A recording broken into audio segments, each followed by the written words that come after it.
Shalom, saudara-saudari yang terkasih dalam Yesus Kristus. Pada kesempatan hari ini, kita akan ibadah FK mingguan. Kita akan sama-sama belajar kebenaran firman Tuhan yang diambil dari kitab Yakobus pasal yang kelima, ayat yang ke-7 sampai dengan ayat yang ke-11. Dengan judul berikop, bersabar dalam penderitaan.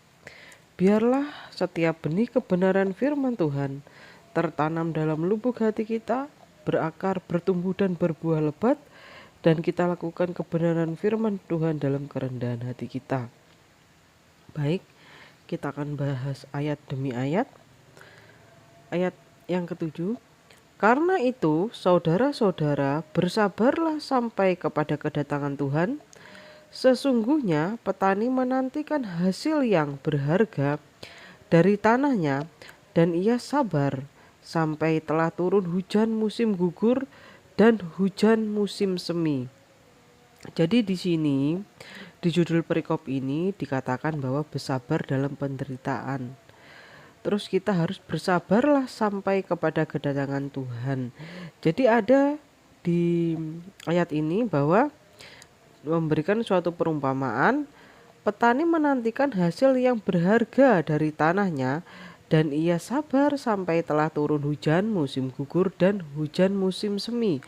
Jadi di sini dikatakan bahwa kita menanti kedatangan Tuhan Yesus, kita menantikan, kata orang dunia itu ajal menjemput ya, menantikan hari di mana kita kembali kepada Sang Pencipta, seperti itu ya. Jadi kita harus bersabar, bertekun, kita harus tetap melakukan kebenaran firman Tuhan dengan kerendahan hati kita.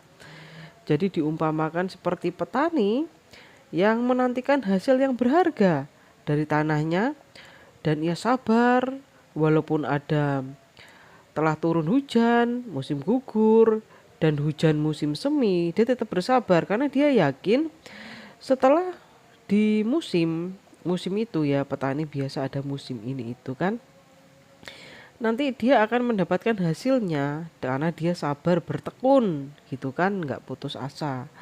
Baik, ayat yang ke-8, kamu juga harus bersabar dan harus meneguhkan hatimu. Jadi kita harus bersabar menjalankan kebenaran firman Tuhan, dan kita harus meneguhkan hati kita, menguatkan hati kita, tidak bimbang, karena kedatangan Tuhan sudah dekat. Jadi Tuhan Yesus itu betul-betul sudah dekat. Entah kita meninggal duluan kah, ataukah menantikan kedatangan Tuhan Yesus kita terangkat kah, ya pokoknya Tuhan sudah dekat, seperti itu ya. Ayat 9, saudara-saudara, janganlah kamu bersungut-sungut dan saling mempersalahkan. Jangan suka melempar kesalahan ya, saudara-saudari ya. Di sini ya gak boleh bersungut-sungut ya. Mengeluh itu sama saja bersungut-sungut, itu gak boleh ya. Supaya kamu jangan dihukum. Jadi orang yang bersungut-sungut, orang yang mengeluh, Tuhan tidak suka. Pasti Tuhan akan memberikan hukuman. Karena kalau bersungut-sungut atau mengeluh itu sama dengan menyangkal Tuhan. Jadi tidak bersyukur ya, itu menyangkal Tuhan. Supaya kamu jangan dihukum ya, jangan sampai dihukum.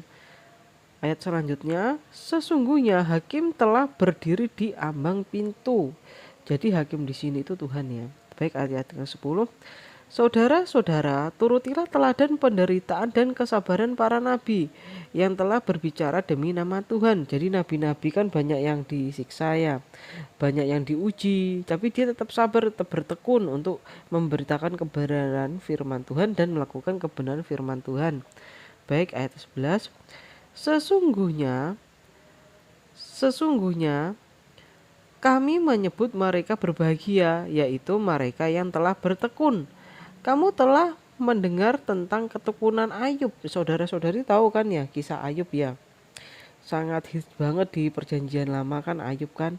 Dia setia tapi dia diuji, seperti itu kan. Nah, di sini dikatakan bahwa kamu telah mendengar tentang ketekunan Ayub, dan kamu telah tahu apa yang pada akhirnya disediakan Tuhan baginya, karena Tuhan Maha Penyayang dan penuh belas kasihan. Walaupun kita mendapatkan suatu ujian di sini adalah bukan ujian salah kita ya. Jadi bukan karena kita berbuat dosa lalu kita menerima upah dari dosa itu, bukan ya. Ujian di sini seperti kasusnya Ayub. Ayub tidak melakukan dosa, tidak ada celah, tetapi benar-benar imannya diuji seperti itu saudara-saudari ya. Jadi pada saat dia diuji, dia tidak melakukan dosa, dia diuji, ya kan, diuji, tapi dia tetap bertekun, tetap taat, tidak menyangkal Tuhan ya, walaupun dia mungkin di dalam hatinya itu kesal juga gitu kan, namanya manusiawi kan ya. Dia keselnya dia udah taat tapi kok dapat ujian kayak gini. Istrinya bukannya mensupport dia, malah menjegal dia seperti itu kan. Suruh ngutuki Tuhan gitu kan. Jadi istrinya dipakai untuk uji dia, untuk uji imannya dia.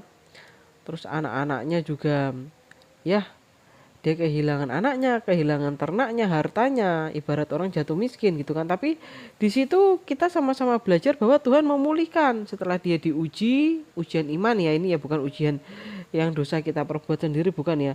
Pada saat kita diuji, kita tidak melakukan dosa, maksudnya kita tidak berbuat dosa, tetapi ujian itu datang. Contohnya tiba-tiba anak sakit, itu kan termasuk ujian iman ya. Beberapa waktu yang lalu anak saya sakit, demam-demam, dikasih obat masih sakit. Lalu ya pergi ke rumah sakit, ya puji nama Tuhan, pada saat pergi di rumah sakit Tuhan memberikan dokter yang memang cocok untuk anak saya. Nah seperti itu, karena saya masih mengandalkan Tuhan. Saya bilang, Tuhan tolong, ini gimana ya, dengan segala keterbatasan saya, keuangan saya, Tuhan memberikan jalan, memberikan yang terbaik lah bagi saya gitu kan. Puji nama Tuhan, anak saya sembuh. Nah seperti itu juga kita saudara-saudari ya. Pada saat kita diuji iman, kita tidak melakukan dosa, kita tetap berjalan dalam kebenaran firman Tuhan, itu kita akan diuji, namanya ujian iman. Ujian iman mendatangkan kebaikan, meningkatkan iman kita. Seperti anak sekolah, anak kuliah, mahasiswa, mahasiswi, dia kalau mau naik tingkat kan dia ada ujian ya. Nggak mungkin kan kalau misalnya dia pengen naik kelas dia nggak ada ujian, itu kan nggak mungkin ya kan.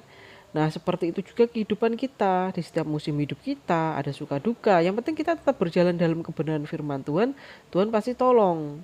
Yang penting kita tetap bertekun taat pada firman Tuhan, Tuhan pasti tolong. Percayalah saudara-saudari, Tuhan tidak akan menguji kita melebihi kekuatan kita, tetapi kadang kita yang menguji diri kita melebihi kekuatan kita. Contohnya kita udah tahu tuh kepahitan itu nggak boleh, kita masih kepahitan, masih berbuat pahit, dosa, dendam. Nah itu menguji diri melebihi kekuatan kita. Jadi endingnya apa? Sakit ini, sakit itu. Nah seperti itu ya. Baiklah, biarlah kebenaran firman Tuhan ini bisa saudara-saudari pahami, bahwa kita tetap harus bertekun di dalam segala musim kehidupan kita, di dalam suka duka, penderitaan kita tetap harus bertekun, tetap percaya kepada Tuhan Yesus, tetap melakukan kebenaran firman Tuhan, menjalankan hukum kasih, tetap setia pada Tuhan Yesus. Baiklah, demikian kebenaran firman Tuhan. Kiranya kebenaran firman ini dapat dimengerti dan dipahami. Tuhan Yesus memberkati kita semua.